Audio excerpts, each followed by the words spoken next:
If you were waiting to hear a U.S. president say, "I feel your pain," or if you were waiting to hear a U.S. president say, "It's them or us," that is not what you just heard.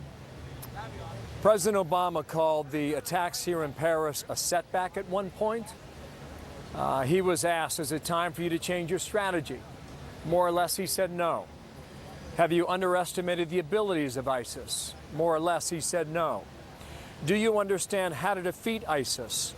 His response: "This is a variation of the same question." President Obama has made it quite clear in that Q&A that lasted more than 45 minutes that he has accepted there are evils in this world and evils in places like Paris, France, and this is something that we all must face today. It's a reality in which the world we live.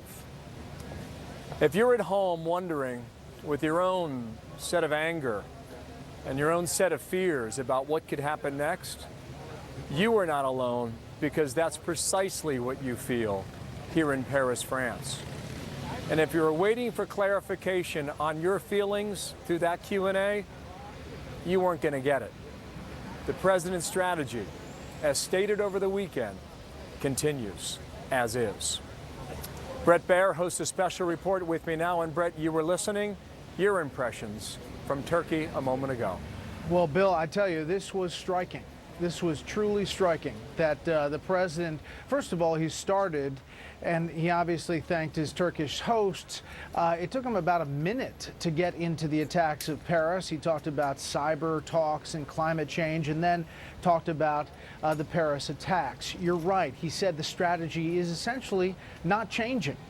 He was asked numerous times about whether he personally underestimated ISIS. Remember calling them JV.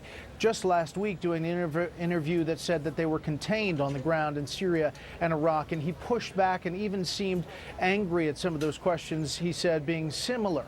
The problem was he never conceded that there was any misjudgment by his administration. And the big passion that you heard from the president was about refugees and how the U.S. has to continue to realize that there are men and women and children escaping terrorism. Meantime, across town, you have French President François Hollande talking to his Congress, starting with France is at war. ISIS cannot be contained. ISIS has to be destroyed, asking his Congress to establish 3 more weeks of an emergency session, emergency declaration of powers to enable him to go after ISIS in every way, shape, and form. So the contrast in those two speeches, obviously one a news conference at a summit and the other an address to Congress, but still the message, the contrast in tone and urgency was striking. Bill?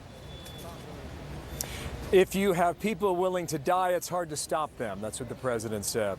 Talked about a handful of people carrying out these attacks. In this country alone, you have 1,000 men who have gone to Iraq or Syria to join the Islamic State. That's a lot more than a handful. And he talked repeatedly and with deference and with tenderness in this comment, Brett, about his trips to Walter Reed. And the U.S. military has paid one hell of a price for 14 years, and many of them for the rest of their lives. You used to work at the Pentagon. You know what the U.S. military would say when they heard something like that. Put us in the fight. Yes, we can exactly. do it. Listen, Bill, don't send a 20-year-old French woman or young man to a concert on a Friday night and expect them to pay the price for the lack of security. Men and women in the U.S. military are ready and willing to pick up this fight. And that, Brett, as you well know, is an extraordinary thing on behalf of our country.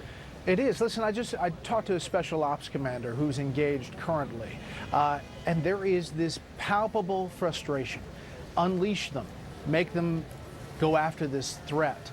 The president talks about the costs and the treasure that we've spent both in blood and treasure, but arguably there is a sense that something else has to be done. Bill? A setback is the phrase used for here in Paris. Back here in a moment when I get back to my colleague Martha McCall.